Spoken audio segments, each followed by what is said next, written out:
to. Nabubisit na ako dito sa cellphone ko na to. Wala na lang ng ibang ginawa kundi mag-storage na lang na mag-storage. Naiinis naman na to kasi stressin ko yung sarili ko. Mag-i-slurpee na lang ako sa 7-Eleven.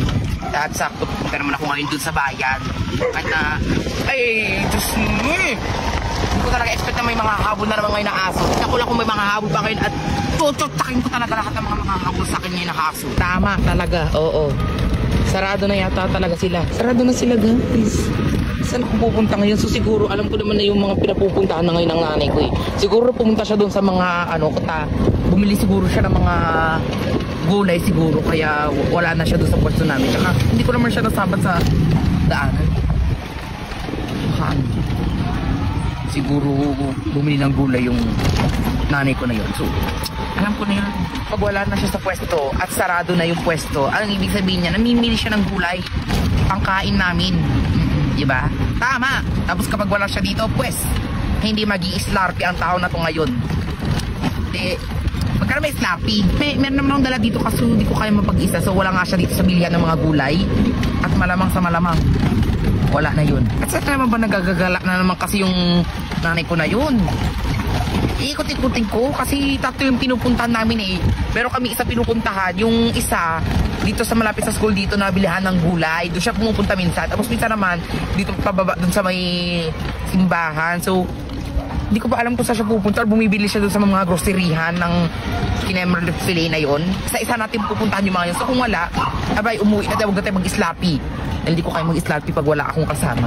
Hindi ko kaya lumabas pag wala akong kasama kahit na dami mo namang ganun, dami mong salita. Ay, tingnan mo naman kung gano'ng ka-special sa akin yung nanay ko. Na-hunting-hunting ko pa kahit ganitong oras na.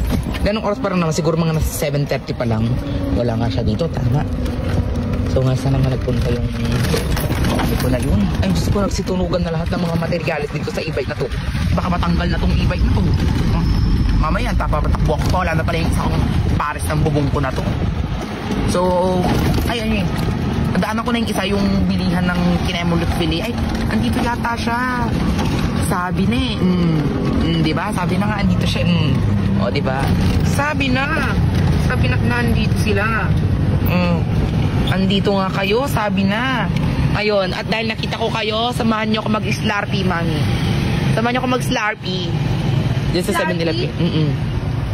Ayan. Abet, kumakain pa talaga kayo ng mga ganyan.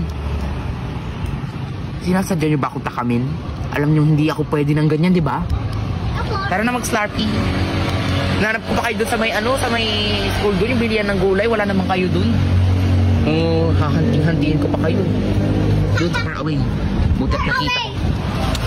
Ay, picture ka dito. Slurpee ka? Iba pa bang slurpee, be? Siyempre, mother, susundan ka namin. Nabay-saban akong pupunta sa 7-Eleven lang naman. Dahil siya ang special ngayon dito sa video na to. Ay, ikaw ang videohan ko ngayon, mother. At makikita nyo kung gaano to mag-drive. Kung ano yung tsura niya pag nag-drive doon. Itong nanay ko na to. Pa-placer-placer pa yan. Parang professional yan, Mala. Diba? Mga anak niya. Mga hindi, ayan. Gilid daw tayo, sabi ng nanay kong professional. Dahil may motor doon sa side mirror ko. Ang dumi pa na side mirror na tao na to. Guys, nagbe-blur yung camera ko. Pagpasensyahan nyo na lang yan, mag-upgrade na lang ako. Upgrade ako ng 20 Pro Max.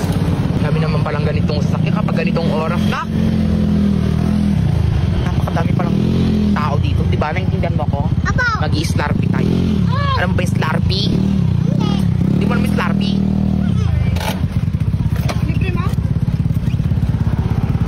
May pera pa ako sa'yo. Hindi dapat ganyan ang kwan. Ano? Hindi dapat ganyan ang ganyan ang screen mo. Hindi ba ganyan dapat? Ay, sorry. Sorry. Atap na kasi, charit. Paano? Dito na lang ako sa may kagilid. Ano yun? Hulaan mo. Chicken joy. Chicken joy. Hindi yan chicken joy. Ano pa yung chicken joy sa sa Antok Snack? Tara na, labas na tayo. And sabi ng nanay ko, libre ko daw. Siyempre. Pero, gagamitin niya yung pera niya ngayon kasi may pera pa ako sa kanya, guys.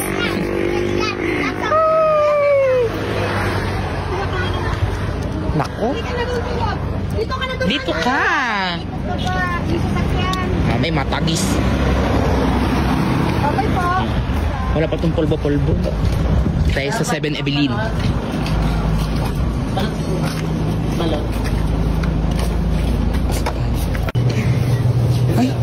available? Walang Slurpee. Wala sa Slurpee. Ito. Ilugar naman yun. Kung ugali mong pambahay, sa bahay lang yun. Kung may dala-dala sa ganito. Ah? Nagagib na. Ay, kami pa. Siyempre nagigib na kami. O ano, gusto mong pruweba, mami? Nilinis pa ako. Dapat nakaigib na kayo. Mga marumi na naman yung sahig ko. O, touch mo. Ay, akin yan. Pag ako, nakahanap ako dito. Sabihin ko muna kung magkano to, baka mo. Hindi, meron niya ka rito. Saan tayo? Wait lang. Sabi niya pinapabilisan niyo to. Ay.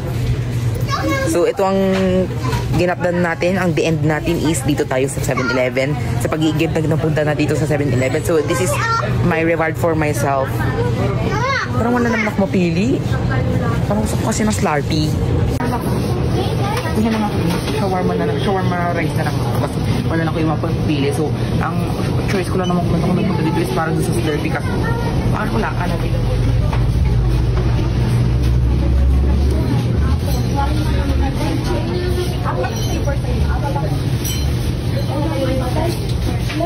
Pakita mo din naman yung...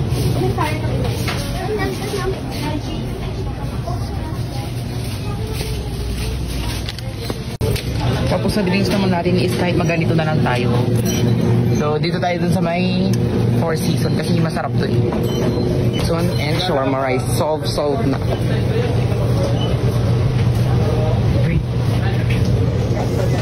Siya, pipilit tapos ibabalik para naman nakakaya naman itong ginagawa naman ito.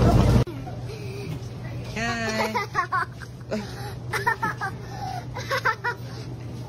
Magbaliwaliwang ka na naman ngayon.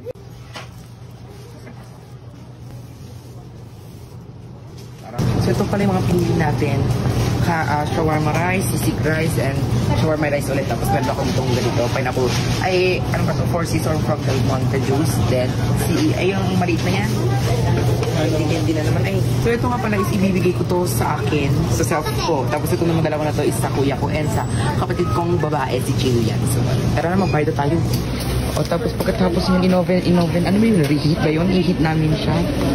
Are. Ayun, microwave lang namin siya. So, self-service. Oh. Self-service dito. Bawal yung ano dito yung tamad.